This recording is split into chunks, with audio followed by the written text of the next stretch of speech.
오늘 함께 나눌 말씀은 로마서 5장 17절로 21절입니다. 로마서 5장 17절로 21절 말씀을 제가 봉독해 드리겠습니다. 한 사람의 범죄로 말미암아 사망이 그 한 사람을 통하여 왕노릇하였은즉 더욱 은혜와 의의 선물을 넘치게 받는 자들은 한 분 예수 그리스도를 통하여 생명 안에서 왕노릇하리로다.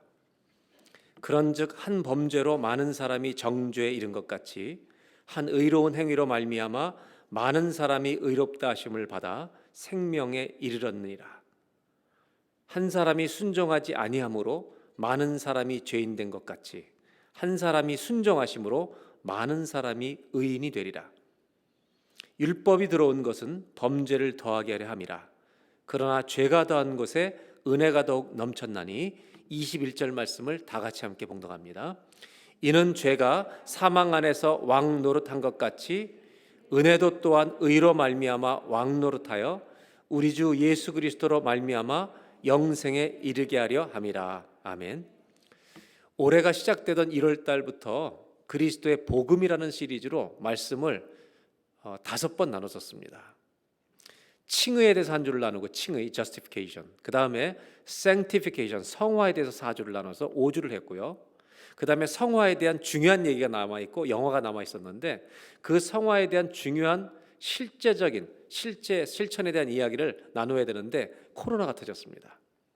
그래서 함께 성전에 모이지 못해서 제가 이것이 곧 회복되면 성전에 모였으면 모일 때 다시 하겠다고 했는데 벌써 6개월이 넘게 7개월 흘러가고 있습니다.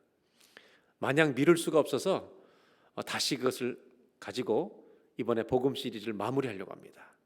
오늘은 5번의 설교를 전반부에 요약 복습을 하게 될 것이고 그 다음에 오늘 읽었던 5장 17절로 21절이 주는 성화의 의미를 오늘 말씀으로 나누고 다음 주는 성화라고 하는 것이 우리 삶에서 어떻게 실제적으로 우리가 삶 속에 실천하며 살 것인가를 다음 주에 나눈 후에 그 다음 주에는 영화에 대한 말씀으로 복음 전체를 마무리하려고 합니다. 그리스도의 복음을 다루는 데는 중요한 이유가 있습니다. 그 중에 첫 번째 이유는 신앙의 중심점이 복음이기 때문입니다. 여러분, 우리는 예수님을 믿는 이것 자체가 복음입니다.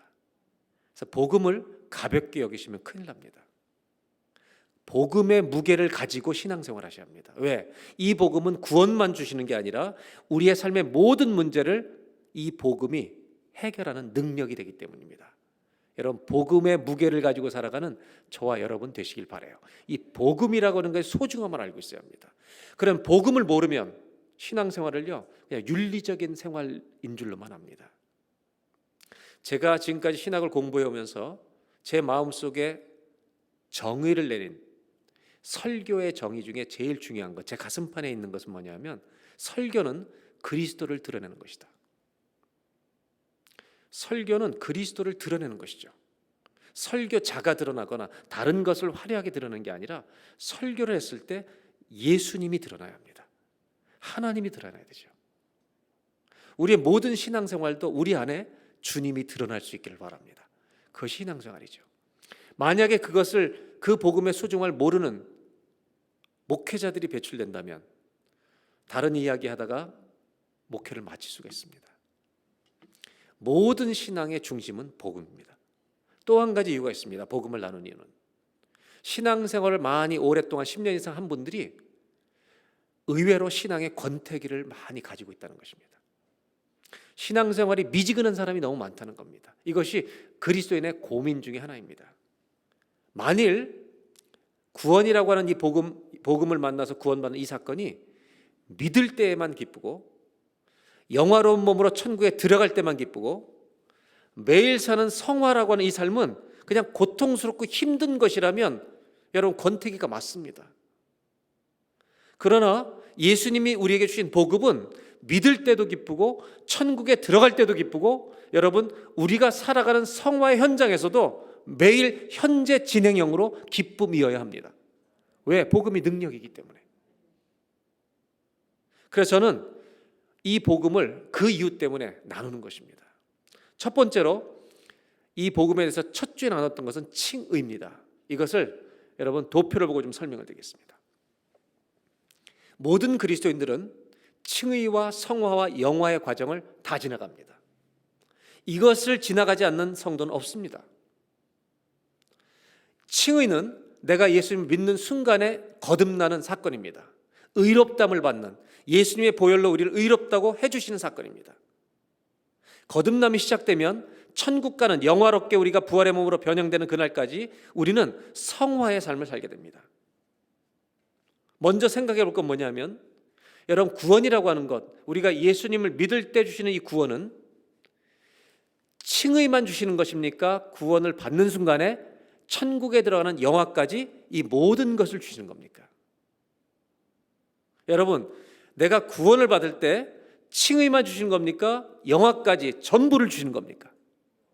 전부 주시는 겁니다. 구원은 칭의를 포함하는 것이지 칭의만이 아닙니다. 로마서 1장부터 8장을 통해서 이 세 가지를 다루는데 1장부터 4장은 칭의를 다루고 있고 5장부터 8장은 성화와 영화를 다루고 있습니다. 그래서 로마서를 가지고 이 말씀을 나누려 가는데, 첫 번째 칭의를 다룬 부분은 어떤 부분인가? 1장부터 4장까지 도표 한 장으로 복습을 좀 하려고 합니다. 1장부터 4장은 두 파트로 나눌 수가 있습니다. 전반부는 뭘 얘기하냐면 왜 우리에게 구원이 필요한가? 여러분, 구원이 필요한 것을 모르면 구원을 요청할 수도 없는 것입니다. 우리는 구원 받으려면 구원이 필요한 사람이라는 것을 절감해야 합니다.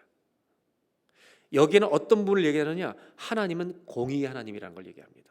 여기에는 두 가지 절대로 부인할 수 없는 것이 등장합니다. 그 중에 첫 번째가 뭐냐면 인간이 죄인이라는 것을 말합니다. 여러분, 아담의 죄를 다루지는 않습니다. 여기서 모든 사람들이, 세상에 하나님 안 믿는 사람들도 다 압니다. 우리가 죄인인 것을. 이것은 누구나 할 수 있다는 말입니다. 또 한 가지 잊을 수 없는, 부인할 수 없는 게 있습니다. 그것은 뭐냐면 하나님이 살아계시다는 것입니다. 이 세상의 모든 자연 만물이 하나님의 살아계심을 드러내고 있다는 겁니다. 하나님의 신성을 이 자연에 감춰놨다는 겁니다. 그래서 어떤 학자는 이렇게 말합니다.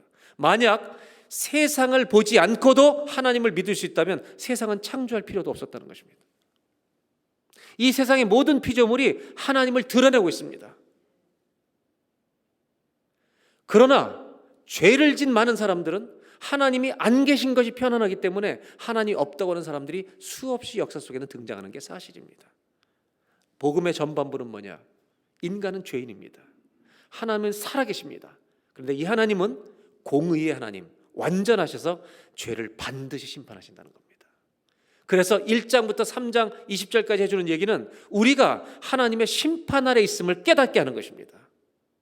완전하신 창조주 하나님의 심판 아래 우리는 놓여 있다는 겁니다.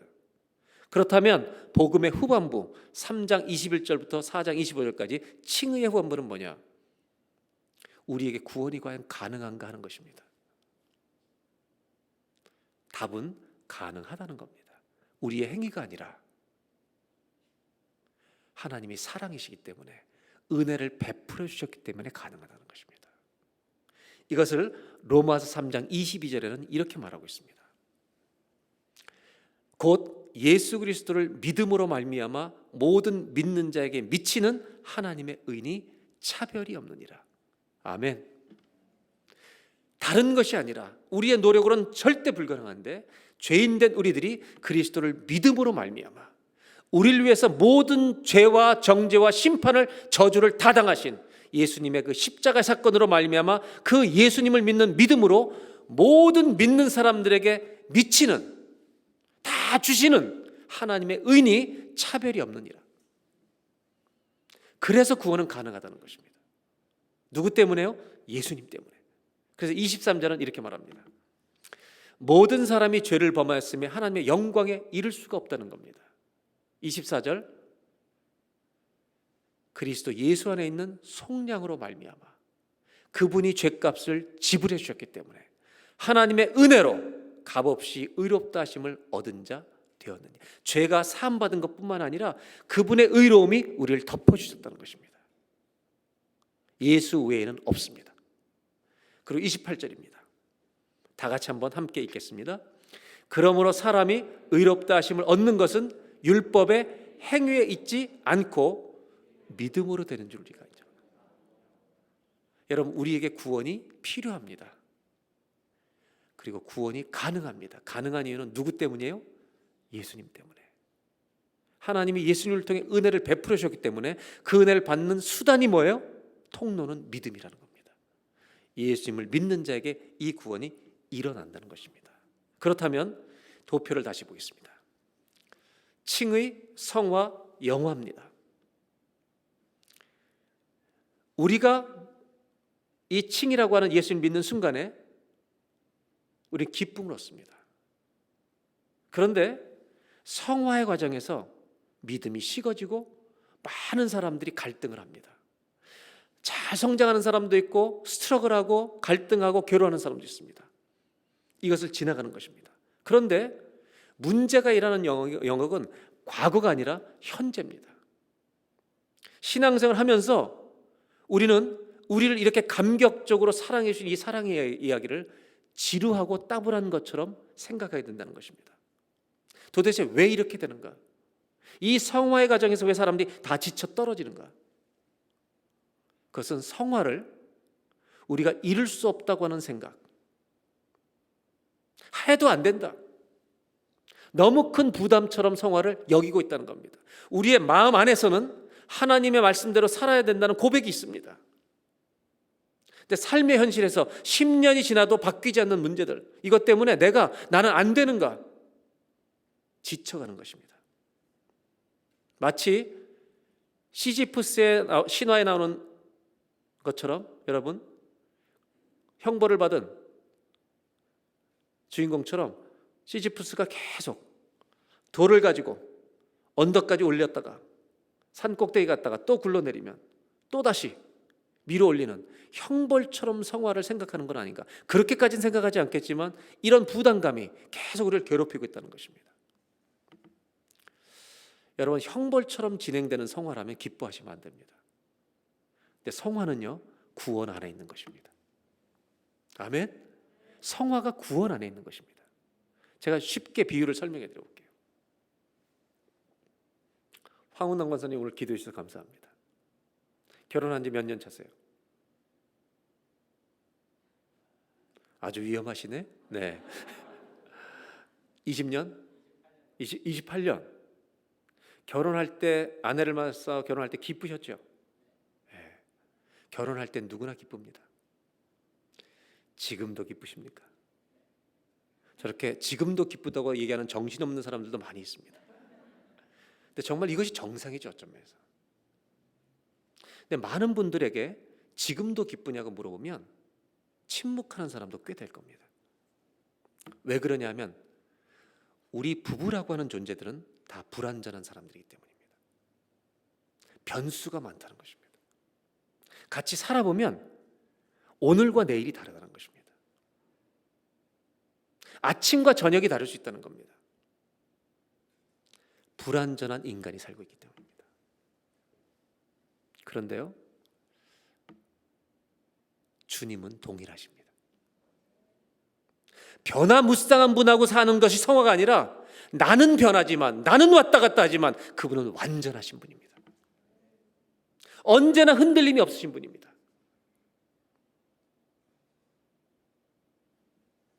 성화는 불완전한 사람끼리 가는 게 아닙니다.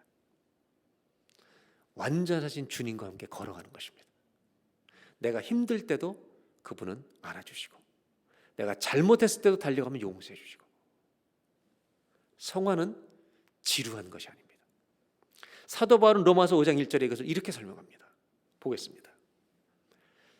그러므로 우리가 이제 칭의를 마치고 5장에 들어가면 믿음으로 말미암아 의롭다 하심을 받았으니 이 우리 주 예수 그리스도로 말미암아 하나님과 화평을 누리자. 굉장히 중요한 얘기를 하고 있는 겁니다. 우리 예수 믿는 사람들이 매일매일 기뻐해야 될 굉장히 중요한 즐거움이 있는데, 우리를 심판하고 정죄하실 하나님이 우리가 아버지라고 부르며 대화할 수 있는 화평을 누리는 관계에 들어간 것을 매일 기뻐하라는 것입니다. 이것을 라이브로 누리라는 것입니다. 하나님 아버지라고 신앙이 라이브로 살아있는 신앙생활을 해보라는 것입니다. 오늘 5장 1절에 두 가지 시제가 나옵니다. 5장 1절을 볼까요? 의롭다 하심을 받았으니, 과거입니다. 칭의를 받은 겁니다. 두 번째, 현재 시제가 나오죠. 하나님과 평화를 매일 누리라는 거예요. 이걸 기뻐하라는 거예요. 예수 믿는 사람들이 가장 기뻐해야 될 것 중에 하나가, 나를 심판하셔야 될 주님이 나를 자녀로 삼으시고, 아버지 그러면 말해봐, 들어주시는 관계 속에 내가 있다는 거, 이거 매일 누리는 기쁨이 우리 안에 있다는 겁니다. 힘들고 어려운 문제를 하나님 아버지께 라이브로 매일 대하면서 사는 저와 여러분이 되시길 바랍니다. 그 기쁨을 맛보라는 거예요. 그걸 안 하면 종교 생활로 빠져버리는 거죠. 왜? 살아있는 믿음의 체험이 없으니까 못 누리는 거죠. 제가 성경을 읽으면서 굉장히 중요한 거 하나를 발견한 게 있어요. 그냥 저에게 주관적으로. 그건 뭐냐면, 성경을 구약부터 신약을 다 읽어보니까 반복되는 게 있어요. 표현은 다른데 계속 반복돼. 그게 뭐냐면, 뭔지 아세요? 우리의 정체성이 누구인지를 계속 말씀하세요. 하나님이 야곱을 약복에서 만났을 때 뭐라고 그러는지 아세요? 너 이름 뭐야? 너 누구야? 이걸 자꾸 물어보시는 거예요. 우리가 실망하고 막 쓰러지잖아요. 이사야 43장 주님 뭐라고 말씀하는지 아세요? 내가 너를 지명하여 불러나니, 그 뒤가 뭐예요? 여러분 대답해 보세요. 너는 내 거야. 이 정체성을 확인시켜 주는 거예요. 네가 비참하게 쓰러지고 넘어져서도 너는 내 것이야. 정체성을 계속 얘기하세요.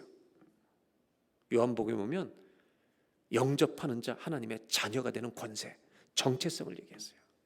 베드로 전서에 가면 너는 택한 족속이요, 거룩한 나라요, 하나님의 백성이요. 누군지를 자꾸 얘기하시는 거예요. 그런데 반대로 그렇게 열심히 그리스도의 대사로 이렇게 사는 사도 바울도요, 그리스도의 대사라, 편지라, 향기라 계속 정체성을 얘기하는데, 하나님 앞에 자기를 고백할 때는 다 똑같아요. 죄인 중에 괴수라. 하나님의 자녀의 당당함도 있지만 내가 주님 앞에서는 죄인됨의 고백이 늘 있는 거예요. 베드로가 예수님 만났을 때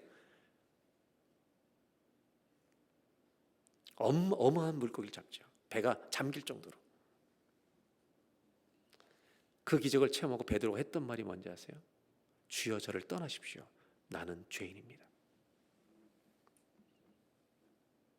하나님을 만나면 사람은 누구나 자기가 누구인지를 고백하게 돼요. 반대로 우리 같은 죄인에 대해서, 믿음을 가진 사람들에 대해서 하나님은 우리가 누구인지 알려주세요. 너는 내 거야.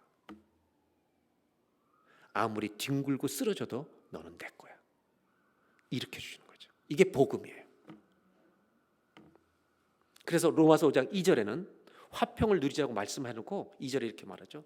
또한 그로 말미암아 우리가 믿음으로 서 있는 이 은혜에 들어감을 얻었으며. 아멘. 하나님의 은혜에 들어가 버린 거예요, 우리가. 그리고 하나님의 영광을 바라고 즐거워한다는 거예요. 우리가 하나님과 화평을 누리는 이 은혜 속에 이미 들어가 있다는 걸 잊지 말라는 거예요. 그렇다면 칭의와 성화에서 죄와 나와의 관계를 이해하셔야 되죠. 칭의는 나의 모든 죄를 주님이 그 죄값을 감당하시고, 그 다음에 예수님의 완벽한 의로움으로 우리를 덮어주신 게 칭의죠. 성화는 뭐냐? 그런데도 우리는 연약해서 죄를 져요. 성화는 뭐냐면 이 죄의 횡포에서 매일 우리를 건져주시는 게 성화예요. 그 일이 일어나는 것이 성화입니다. 성화라는 것은 오늘도 죄가 나를 괴롭힐 때 내 힘으로 이기는 게 아니라 그리스도의 능력. 복음이 지식이면 죄를 못 이겨요. 복음은 능력이기 때문에, 예수 그리스도의 능력이 죄보다 강하기 때문에 내가 그분을 의지할 때 그 죄를 이길 수 있게 하시는 거죠. 죄의 폭행과 횡포에서 우리를 건져주시는 거죠. 여러분, 내 능력으로 이기는 게 아니에요. 주님의 능력으로 이기는 것입니다. 아멘이죠. 그럼 성화에 대한 관점이 바뀌는 거죠. 여러분, 칭의를 믿음으로 얻은 것처럼 성화도 믿음으로 누리는 거예요. 내가 용을 쓰는 게 아니라 예수님의 능력을 의지해서 물론 내가 노력은 해야죠. 그분께 달려가야죠. 이기게 하는 힘은 그리스도의 능력이 있는 것입니다. 그럼 성화에 대한 관점이 바뀌는 거죠. 여러분, 성화는 이것을 이루어서 구원을 완성해서 내가 이걸 노력해서 완성해서 구원을 주님이 이루시는데 도움을 드리는 게 아니라, 성화는 구원의 조건이 아니에요, 여러분. 구원받을 때 성화가 주어져 있어요. 성화를 완성하신 분은 우리 주 예수밖에 없어요. 우리가 누리는 성화는 그분의 성화를 매일 맛보고 누리는 것이 우리의 기쁨의 감격의 성화가 되는 거죠.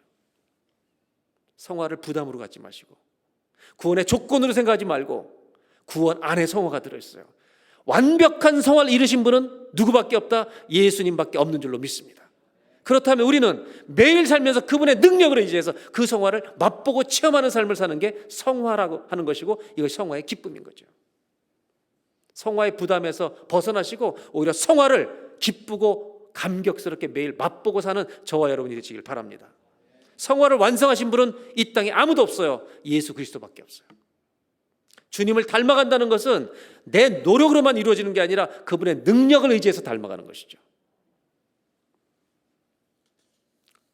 왜냐하면 죄인을 위해서 베푸신 구원이 불완전한 구원이겠어요? 완전한 구원이겠어요? 여기 마이크가 있는데요, 이거 어디다 책 위에다 올려놓으면 얼마나 불안미가 떨어지려고. 이 구원을요, 우리의 행위에다 근거에다 올려놓으면 우린 다 죽습니다. 구원은 나에게 달려있는 게 아니죠. 구원은 뭐예요? 이 어디 갈지 모르는, 어디 튈지 모르는 이 물건을 하나님이 붙들어 주신 게 구원이에요, 여러분. 죄인들을 완벽하게 붙들어 주신 구원. 누가 우리를 그리스도의 사랑에서 끊으리요? 사망, 기근, 적신, 어떤 고난, 권고 모든 것도 끊을 수 없어요. 이것이 은혜에 들어감을 얻은 거죠. 구원은 뭐예요? 하나님이 나를 붙드신 거예요. 내가 붙들면 놓을 수 있죠. 근데 주님이 붙들어 버리시고 너는 내 것이라 성령으로 인쳐 주신 거죠. 그렇다면 이제 오늘 성화에서 중요한 부분을, 오늘 본문을 좀 다루겠습니다. 5장 17절을 보겠습니다. 한 사람의 범죄로 말미암아 사망이 그 한 사람을 통하여 왕노릇하였은즉. 바울은 1장부터 4장까지 인간의 보편적인 죄에 대해서 얘기를 한 다음에 5장에 와서 아담 이야기를 합니다. 한 사람의 범죄가 들어와서 온 인류 속에 죄가 흐르게 되었다. 그런데 이 죄의 결과는 하나님의 공의 앞에서 사망과 심판과 정죄밖에 없다는 겁니다. 조금 더 쉽게 설명하면, 왜 내가 아담의 죄가 나한테 와야 돼? 하나님이 죄를 설명해 주시기 위해서 사용하는 거죠. 여러분, 어떤 어머니가 성형수술을 기가 막히게 한 거예요. 탑스타처럼. 그리고 아이를 낳았어요. 이 아이는 성형수술한 엄마를 닮았을까요? 그 원판을 닮았을까요? 이해가 바로 되죠? 우리가 태어날 때 죄를 지어서 죄인이 되는 게 아니라 죄성을 가지고 태어나요. 로마서 5장 10절은 이 얘기를 하는 거예요. 다시 한번 보겠습니다. 아담 한 사람의 범죄로 죄가 들어왔고, 그 죄의 결과 사망이 아담의 몸에 잉태된 것이 우리 인류에게 사망이 온 거죠. 심판과 정죄가 다 온 거죠. 이것을 뭐라고 하냐? 한국말 성경에는 죄와 사망이 왕같이 왕노릇을 했다는 겁니다. 원문 성경의 영어 성경에는 이것이 우리를 다스렸다, 통치했다는 말을 쓰는 겁니다. 이 왕노릇은 통치했다는 말을 의미하는 겁니다. 이런 것처럼 반대 사건이 일어날 수 있다는 겁니다. 은혜와 의의 선물을 넘치게 받는 자들은, 예수님을 믿음으로 의롭다움을 받고 하나님의 은혜에 들어감을 얻은 자들은 한 분 예수 그리스도를 통하여 생명 안에서 영원한 생명, in life, 영원한 생명 안에서 왕노릇을 다른 것이 한다는 거예요. 그게 뭐예요? 은혜가 왕노릇을 한다는 거예요. 예수 그리스도가 우리를 다스리는 일을 한다는 거예요. 18절을 보겠습니다. 그런즉 한 범죄로 많은 사람이 정죄 심판에 이른 것처럼 한 분 예수 그리스도의 의로운 행위로 말미암아 이분이 하나님이시기 때문에 많은 사람이 의롭다 하심을 받아 생명에 이르게 되었습니다. 19절, 한 사람이 순종하지 아니함으로 많은 사람이 죄인 된 것 같이 한 분이 순종하심으로 많은 사람 의인 되게 하시는 일이란다. 죄가 필요한 사람들이, 구원이 필요한 사람들이었는데 구원이 가능한 사람의 길을 열어주셨다. 20절, 율법이 들어온 것은 너희들이 죄가 얼마나 극심한지 그 범죄를 깨닫고 더하게 하려 함이고 죄가 더한 곳에, 죄가 점점 많은 곳에 은혜가 더욱 넘쳤나니. 21절, 이는 예수 믿기 전에는 죄와 사망, 이 결과 사망과 심판이 내가 이걸 벗어날 수 없어요. 그것이 나를 통치했어요.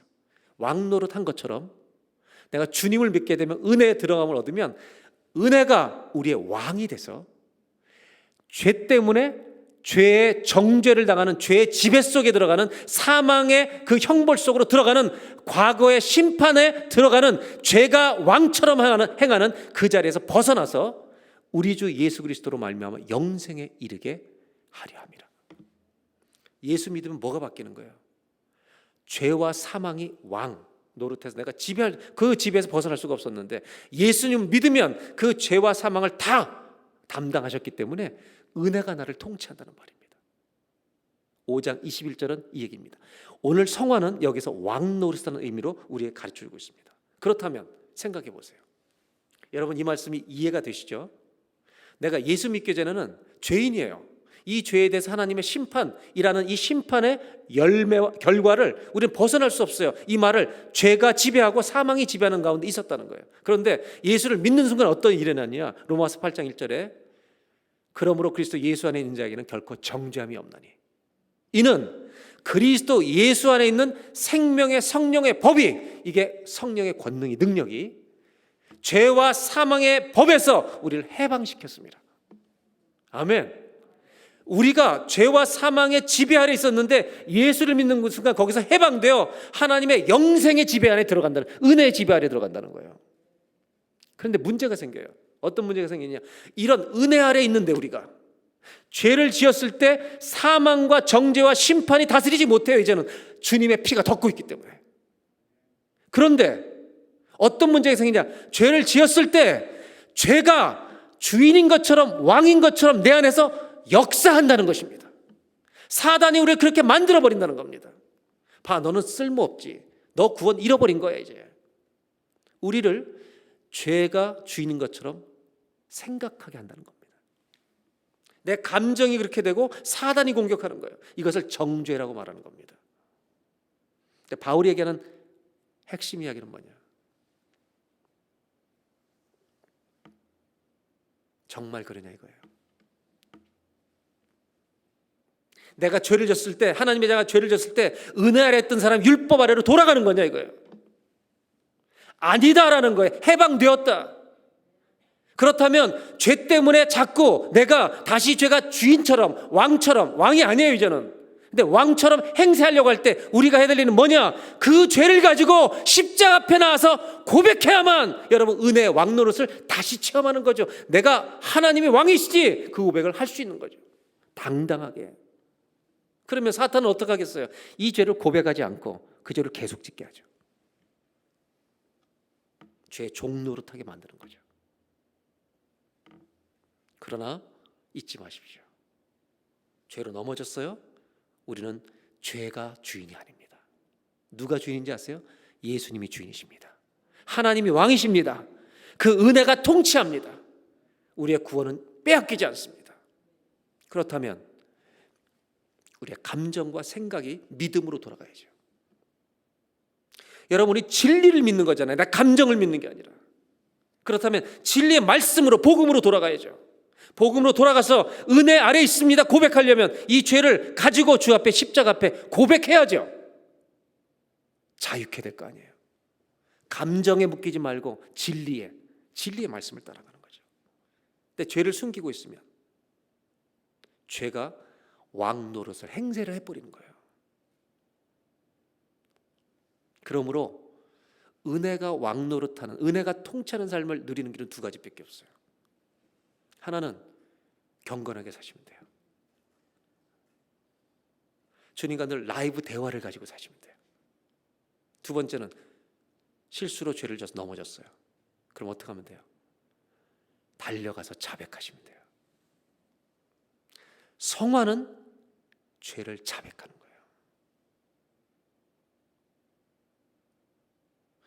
성인이라고 불리는 사람들은요, 우리보다 죄를 덜 진 사람이 아니에요. 죄를 고백한 사람들이죠. 그렇다면 죄를 자백하는 사람들에게 주시는 은혜가 있어요. 죄가 왕노릇하지 못하도록 죄를 자꾸 고백하잖아요. 그런 사람들이 주시는 은혜가 뭔지 아세요? 죄를 지으려고 할 때 주님이 기억나는 거예요. 고백을 자꾸 하기 때문에 이 사람이 죄를 질 때 주님이 생각나는 거예요. 이것이 경건의 연습이죠. 여러분, 우리의 삶 속에 주님이 왕노릇하세요? 죄가 왕노릇하세요? 죄가 횡포를 불 때 있지만 우리는요, 우리의 왕은 주님이세요. 은혜가 통치하는 사람인 걸 잊지 마시기 바랍니다. 이런 놀라운 구원을 설명해 놓고요, 바울은 로마서 6장 1절로 넘어가요. 6장은 뭔지 아세요? 너희가 받은 구원에 대한 경고를 하는 거예요. 이 놀라운 구원을 남용하지 말라는 거예요. 6장 1절을 보겠습니다. 다 같이 한번 읽겠습니다. 시작.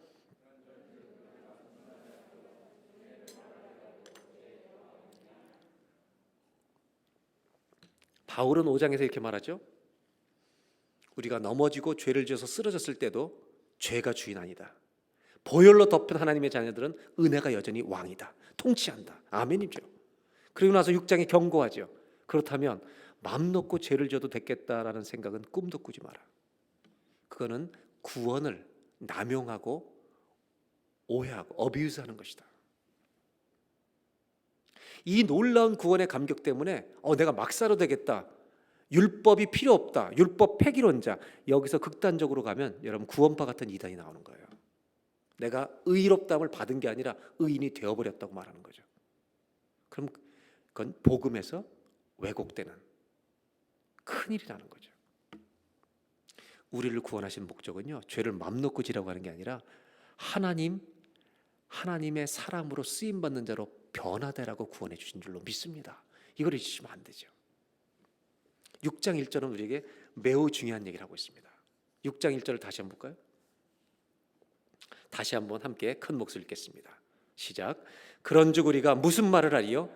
은혜를 더하게 하려고 죄에 가게 하느냐. 죄를 다 용서해 주신다니까, 죄를 져도 은혜 아래 있다니까 자꾸 연습을 하는 거죠. 죄를 자꾸 지면 그래도 용서해 주시니까 정신 나간 일이죠. 이 얘기는 반대로 성화에 대해서 굉장히 중요한 질문을 하고 있습니다. 여러분, 주님의 구원은 죄로부터 구원해 준 거예요. 주신 거죠. 성화는 죄 횡포에서 나를 건지시는 거예요. 그렇다면 오늘 6장 1절에서 말하는 성화는 뭔지 아세요? 너 누구 편인지 똑바로 얘기해봐. 너 은혜 편이야? 주님 편이야? 아니면 죄 편이야? 성화는 내가 누구 편인지 정체성을 밝히라는 거예요. 내가 너 하나님의 자녀로 삼았는데, 내 것으로 만들었는데 너 여전히 죄 편이야? 주님 편이야? 내 편이야? 이 질문을 하시는 거죠. 성화는 내가 누구인지를 매일 밝히는 거예요. 밝히면서 내가 주님 편입니다 고백할 때 여러분, 그것이 성화를 이루어내는 거죠. 그분이 완전히 이루어낸 성화에 내가 동참하게 되는 거죠. 여러분, 누구 편이에요? 죄 편이에요? 주님 편이에요? 매일 주님 편에서는 저와 여러분 되시기를 주의 이름으로 기원합니다. 넘어졌다고 해도 죄가 주인이라고 말하면 안 되죠. 그건 감정이죠. 그건 사단의 공격이죠. 사단은 정죄하죠. 그러나 하나님은 은혜로 우리를 보호하시죠. 넘어졌어도 우리는 주님 편이에요. 은혜 아래 있어요. 은혜가 왕노릇해요. 그러나 언제나 넘어졌어도 죄를 자백하고 우리는 주님 편에 서려고 매일 영적 싸움을 싸우는 거죠. 한번 따라 하실까요? 성화는 매일 주님의 편에 서는 것입니다. 이게 성화예요. 부부들이 부부싸움 할 때 있죠. 축구하다 보면 자살골 날 때가 있죠. 한국하고 일본이 축구했는데 여러분 우리나라 선수가 일본하고 축구하다 자살 끓으면 욕은 먹겠죠. 근데 그 선수가 어느 나라 편이에요? 여전히 한국 편입니다. 부부끼리 여러분 말다툼을 하다 보면 자살골을 넣을 때가 있죠. 저 인간이 내 편인가 아닌가 고민할 때가 있죠. 여러분 그래도 부부는 같은 편입니다. 근데 고마운 것은 우리 주님은 자살골 넣으신 적이 없어요. 우리가 문제지. 우리가 해야 될 일은 주님 편에 서는 거예요. 날마다. 이것이 라이브로 살아있으면 주님과 대화하는 사람은 그게 쉽죠. 훨씬. 그 살아있는 주님과의 화평을 누리는 것이 없다면, 바울이 말한 화평을 누린다는 게 무슨 말인지 아시겠어요? 죄를 져도 은혜가 손상을 입지 않죠. 하나님 아버지 가슴 아파하시죠. 그러나 은혜가 통치하는 곳에 여전히 있는 거예요. 화평을 다시 정죄로 보내시진 않아요. 이 화평을 누리라는 거예요.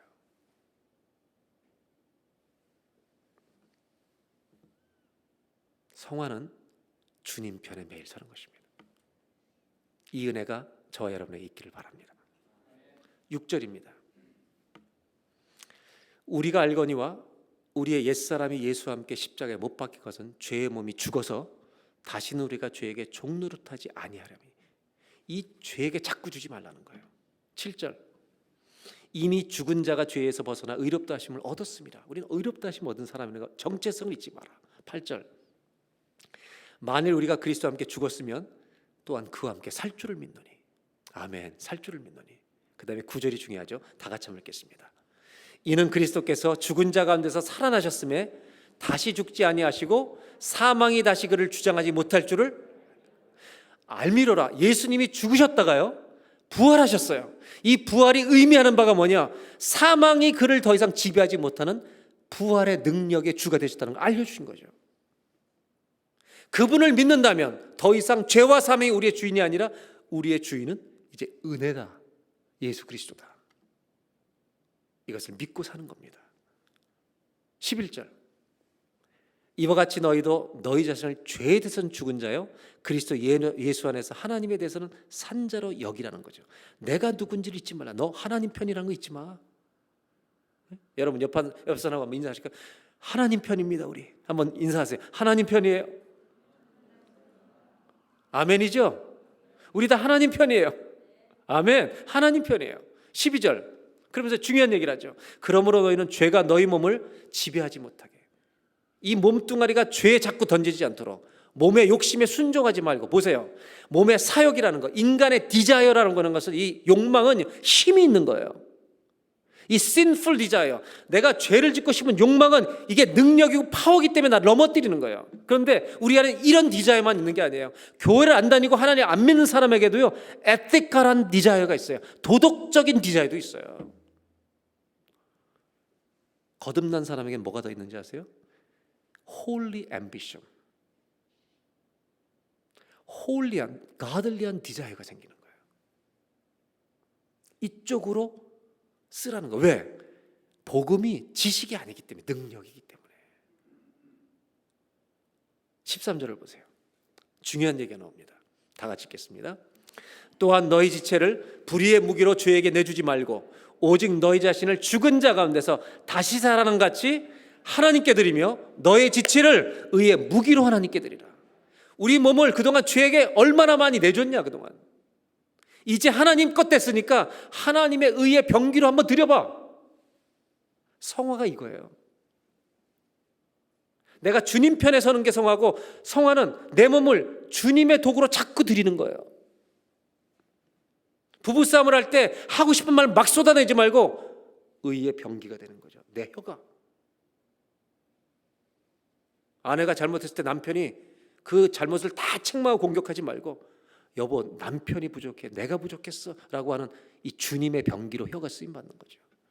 그럼 그 안에는 주님의 자녀와, 아니 정말 예수님 같은 남편과 사는 거죠. 그 순간은 내일은 바뀌어도 오늘은 그런 거죠.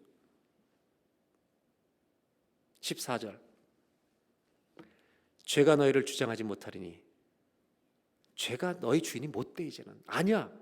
왜? 법 아래 있지 아니하고 은혜 아래 옮겨졌기 때문이다. 아멘. 이게 우리의 신분이에요.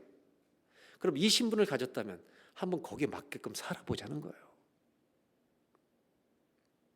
13절로 다시 13절 보시면 너희 자신을 하나님께 드리래요. 이게 성화예요. 병에다가요 소주를 담으면 소주병이 되죠. 거기다 석유를 담으면 화염병이 돼요. 근데 이 병을 깨뜨려서요 똑같은 유리를 녹여서 예배당의 스테인드 글라스를 만들면 성전이 돼요. 똑같은 재료가 누구 손에 붙느냐에 따라 용도가 바뀌는 거예요. 한 번만 따라 하실까요? 성화는 내 인생에 용도가 바뀌어가는 것입니다.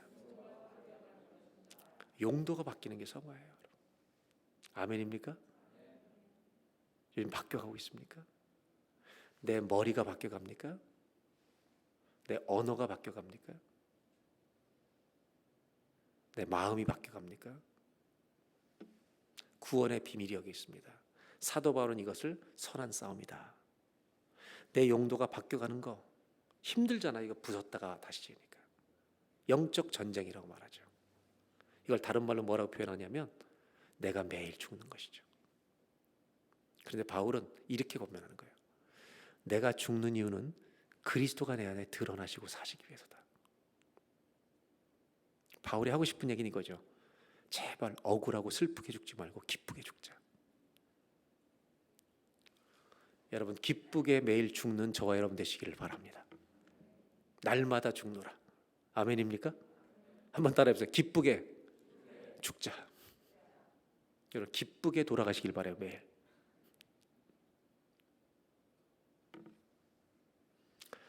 마지막으로 결론을 맺는다면 오늘 왕노릇으로 성화에 대한 얘기를 좀 결론을 맺고자 합니다. 여러분의 가정에서는 누가 왕입니까? 누가 왕노릇을 하고 있습니까? 혼자 사시는 분에게 질문합니다. 혼자 사시는 분, 여러분이 왕이 아닐 때가 많습니다. 두려움이 왕일 때가 많습니다. 외로움이 왕일 때가 많습니다. 돈이 왕일 때가 있습니다. 염려가 왕일 때가 있습니다. 성화는 주님이 왕이 되시도록 매일 그분 앞에 무릎을 꿇는 겁니다. 외로움도 무릎 꿇고 상처도 무릎을 꿇고 내가 어떤 사람한테 말 들어서 고통도 주님 앞에 무릎을 꿇고. 왜? 주님은 능력이시기 때문에. 부부와 가족, 자녀들 같이 사는 분, 어떤 집은 자녀가 왕이고요, 어떤 집은 남편과 아내가 왕이죠. 제가 질문 하나 해볼까요? 저희는 4가족이에요. 딸 둘. 내내를 보낸 지가 벌써 11년, 12년이 넘었어요. 우리 둘만 산 지가 10년, 12년 차예요.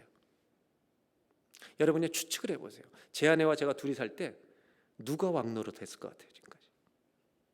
솔직하게 말해도 괜찮아요. 우리 교인들 다 알죠. 누가 왕노릇 했는지.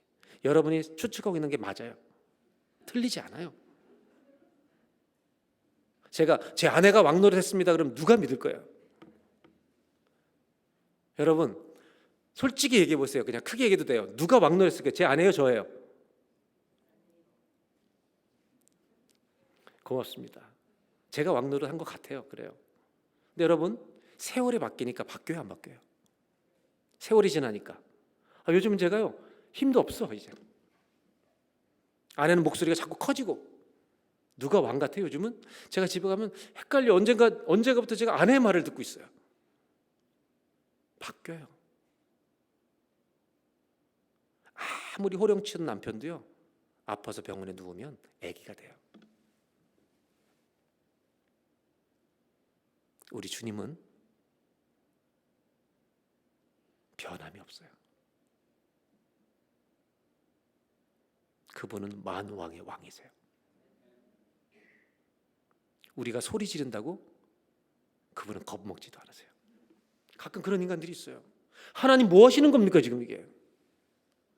지가 막 하나님한테 소리 질러. 섭섭병이 걸려가지고. 여러분 나오미 알잖아요. 루세 시어머니. 모압 땅에 돌아오다가 뭐라고 얘기해요? 아니 내가 진짜 풍족하게 나갔는데 하나님 빈손되게 돌아오겠다고. 지가 왕처럼 행세하는 거예요. 엘리야 지치니까 나 죽여달라고 당장. 지가 인생을 좌지우지해요. 결혼 앞둔 어머니들 있잖아요. 지가 왕인 줄 알아. 결혼의 왕인 줄 알아. 뭐라고 기도해요? 하나님 내 딸이 30입니다. 내년입니다. 내년에 결혼시켜 주셔야 합니다. 자기가 정해. 주님은 그 말을 따라야 돼요. 기도할 때 그렇게 하지 마세요. 주님이 하시는 거예요. 저와 제 아내의 소원이 있어요. 저도 왕이 되는 게 아니고요, 제 아내도 왕이 되는 거 원치 않고 우리 둘이 사는 동안 주님이 왕이시길 바라요. 그럼 우리 가정에는요 평강이죠. 왜 가정에 이렇게 문제가 많은지 아세요? 왕들이 너무 많아요. 어제는 첫째 아들이 왕이고 오늘은 와이프가 왕이고 내일은 막내가 왕이고. 구원이 뭐예요? 우리에게 왕은 주님밖에 없습니다. 성화는 그것이에요. 한번 따라 하실게요. 성화는 그리스도를 내 삶의 왕으로 매 순간 고백하는 삶입니다. 누가 왕이십니까? 예수 그리스도가 왕이십니다. 아멘입니까? 오늘 이 예배를 드린 모든 성도님들, 예배 직후부터 여러분 주님을 왕으로 모시고 사는 성화의 기쁨이 일어나기를 주의 이름으로 축원합니다. 기도하겠습니다.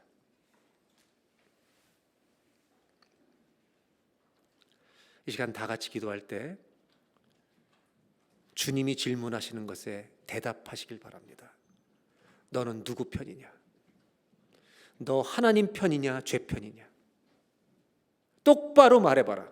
너는 누구냐? 정체성이 뭐냐? 죄와 사망이 지배하는 사람이냐? 아니면 은혜가 지배하는 예수님이 지배하는 사람이냐? 이 시간 다 같이 한번 기도할 때, 하나님, 저는 주님의 편입니다. 넘어져도 주님의 편입니다. 다시 붙들어 주십시오. 죄를 자박하게 해주십시오. 그리고 주님의 편에 날마다 서게 해주시고, 하나님, 바라옵는 것은 저희 몸이 죄의 몸에 많이 던져졌습니다. 죄에게 내 몸을 많이 내줬었습니다. 그러나 이제 주님의 의의 병기로 드리기를 원합니다. 그런 남은 인생 살아갈 수 있도록 주여 저를 써주십시오. 다 같이 한번 자유롭게 이 시간에 기도하겠습니다.